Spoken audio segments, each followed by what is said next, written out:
Del, kita kan udah sering kerja bareng, traveling bareng. Waktu itu aku tahu banget kamu tuh punya kendala dalam mengatur pola makan kamu.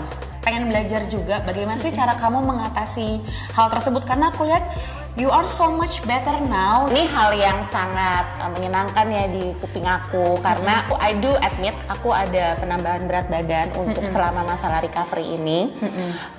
Jadi itu juga merupakan salah satu yang cukup struggling juga untuk aku gitu. Tapi I try to be, kembali lagi aku mencoba mengontrol apa yang bisa aku kontrol. Jadi sekarang ini aku sedang melakukan intuitive eating. Kalau dulu itu aku lebih banyak untuk tracking kalori ya. In which dimana aku juga konsultasi sama psikolog aku, dimana dia bilang it's better for me untuk mencoba menghilangkan kebiasaan itu dulu, karena aku cukup insecure waktu itu akan hal-hal yang aku makan. Yang tracking kalori itu pada saat itu, pada kondisi kamu saat itu. Bahkan sampai saat ini, sampai saat ini.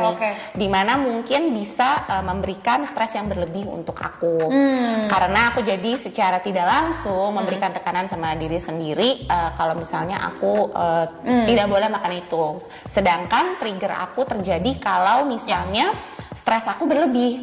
Jadi hal seperti ini mungkin men-trigger aku, mungkin nggak untuk orang lain. Jadi ini adalah cerita aku ya Bunda. Jadi kita nggak expect sisters untuk ngikutin seperti ini juga enggak. Jadi karena hal itu membuat aku trigger, sekarang aku disuggest untuk bisa lebih memahami kondisi lapar aku.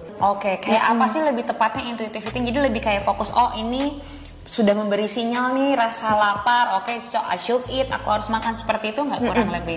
Iya betul banget.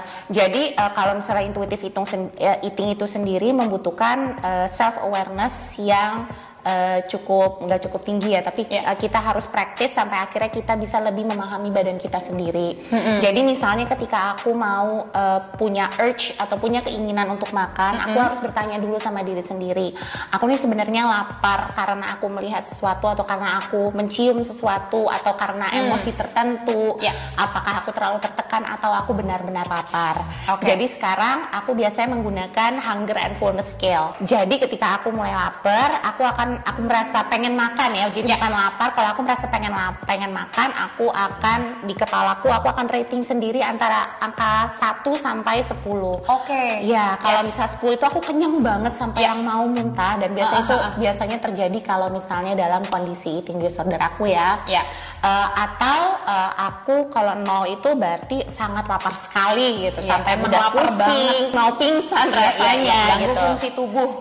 Betul sekali. Jadi kalau aku akan menargetkan aku mulai makan kalau misalnya aku ada di level 3 atau 4 gitu. Jadi kalau intuitive eating itu aktivitas makan secara keseluruhan, bahkan dari sebelum kita mengkonsumsi makanan itu gitu. Thank you banget Del, dan para strong sisters yang di rumah dimanapun kalian berada, ini bagus banget bahwa tidak ada satu metode untuk semua. Kita bebas memilih mana yang cocok buat kamu. Kita nggak bilang mana yang lebih baik. Betul. Ini contohnya Stephanie Adelia, sisters kita udah coba berbagai macam, dan saat ini kondisinya dia cocok dengan intuitive eating. Bukan berarti kedepannya dia akan cocok terus, mungkin dia bisa jadi tracking kalori lagi, bisa juga enggak. Jadi cari yang cocok buat kamu. Dan apapun itu, melatih kesadaran itu sangat bagus, tidak hanya untuk makanan tapi di berbagai aspek, mau itu latihan atau kehidupan sehari-hari. Makasih banget ya Del udah berbagi.